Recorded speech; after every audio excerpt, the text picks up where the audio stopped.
Maths का chapter number 1 number system. तो बच्चों, सबसे पहले मैं आपको ये बताना चाहता हूँ कि हम मैथ्स के नंबर्स से डरते क्यों हैं।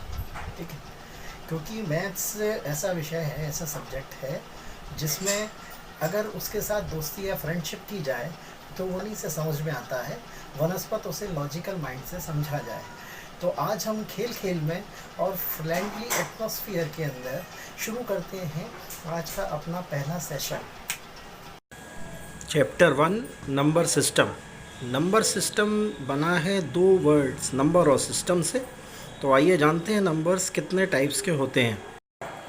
पॉजिटिव नंबर्स वो नंबर्स होते हैं जिनमें पॉजिटिव साइन होता है या फिर कोई साइन नहीं होता।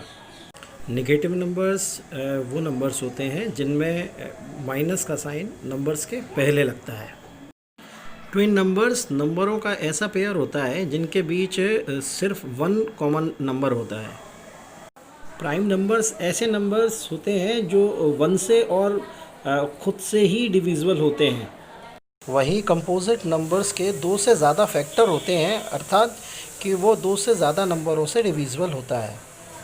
वन से लेकर इन्फिनिटी तक के सभी पॉजिटिव नंबर्स नेचुरल नंबर कहे जाते हैं। एग्जाम्पल 1 2 3 4 से लेकर इन्फिनिटी तक। ज़ीरो से इन्फिनिटी तक के सभी पॉजिटिव नंबर्स होल नंबर्स कहे जाते हैं।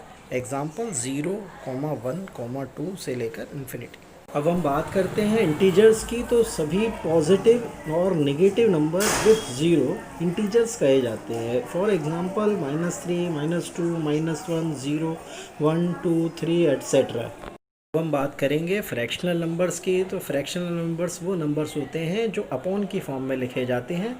ऊपर वाले नंबर्स को न्यूमरेटर, वहीं नीचे वाले नंबर को डिनोमिनेटर कहा जाता है। तो इस बिहाफ पर फ्रैक्शनल नंबर्स भी दो भागों में डिवाइड किए जाते हैं। पहले भाग को हम बोलते हैं प्रॉपर फ्रैक्शंस, जिसमें न्यूमरेटर डिनोमिनेटर से छोटा होता है, जैसा कि आप एग्जांपल्स में देख रहे हैं। वहीं अगर हम बात करें इम्प्रॉपर फ्रैक्शंस की, तो इसमें डिनोमिनेटर न्यूमरेटर से छोटा होता है, जैसा कि आप एग्जांपल्स में अभी देख रहे हैं। अब हम इस चैप्टर के सबसे इम्पॉर्टेंट पार्ट रेशनल नंबर्स को समझेंगे, क्योंकि अगर ये हमको अच्छी तरीके से समझ में आता है तो इस चैप्टर को समझने में बिल्कुल भी परेशानी नहीं आने वाली। तो समझेंगे रेशनल नंबर्स जो कि P/Q की फॉर्म में होते हैं, जिसमें Q जो कि डिनोमिनेटर में दिया गया नंबर है वो ज़ीरो के इक्वल नहीं होना चाहिए।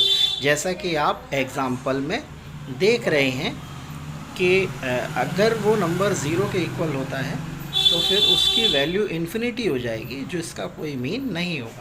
अब हम बात करते हैं टर्मिनेटिंग डेसिमल नंबर्स की, जिसमें p को जब q से डिवाइड किया जाता है तो रिमाइंडर ज़ीरो बचता है, अर्थात कि आंसर एक फाइनाइट फॉर्म में होता है।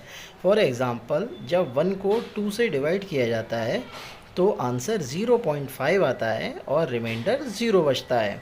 तो इस तरीके के पूरी तरीके से डिविजिबल नंबर्स को टर्मिनेटिंग डेसिमल नंबर्स कहते हैं। वहीं अगर हम बात करें कि non terminating but repeating decimal numbers, तो इसमें p को जब q से डिवाइड करते हैं तो सेम नंबर बार बार रिपीट होता है। फॉर एग्ज़ाम्पल 1/3, 1 को जब 3 से डिवाइड करते हैं तो आंसर 0.33 बार बार सेम नंबर्स रिपीट होता है। तो इस तरीके के नंबर रेशनल नंबर्स कहे जाते हैं। देखिए, अब हम इस चैप्टर के सबसे इम्पॉर्टेंट टॉपिक इर्रेशनल नंबर्स के बारे में बात करेंगे, क्योंकि यहाँ बच्चों को रेशनल और इर्रेशनल नंबर्स को डिफरेंशिएट करने में बहुत कन्फ्यूज़न होता है। तो आज हम इस तरीके से समझेंगे जिससे कि हमें फिर आगे फ्यूचर में किसी भी तरीके का कन्फ्यूज़न इर्रेशनल नंबर्स में नहीं आएगा। तो हम बात करते हैं इर्रेशनल नंबर्स। तो ये ऐसे नंबर्स होते हैं जिसमें p को जब हम q से डिवाइड करते हैं तो आंसर नॉन टर्मिनेटिंग और नॉन रेक्यूरिंग आता है। अब नॉन टर्मिनेटिंग तो आप समझते ही हैं कि नॉन टर्मिनेटिंग में डिवाइड करने पर आंसर पूरी तरीके से डिवाइड नहीं होता। वही नॉन रेक्यूरिंग का मतलब ये होता है कि दिए गया आंसर रिपीट भी ना होना। फॉर एग्ज़ाम्पल √2, √3, √5 और पाई की वैल्यू। अब हम बात करेंगे रूट 2 की वैल्यू। तो रूट 2 की वैल्यू में डेसिमल के बाद कोई भी नंबर रिपीट नहीं होता। रूट 3 में और रूट 5 में भी ऐसा ही होता है। और पाई की भी वैल्यू में डेसिमल के बाद कोई भी नंबर रिपीट नहीं हो। तो आई होप आपको नंबर्स को समझने में अब कोई कन्फ्यूज़न नहीं रहेगा।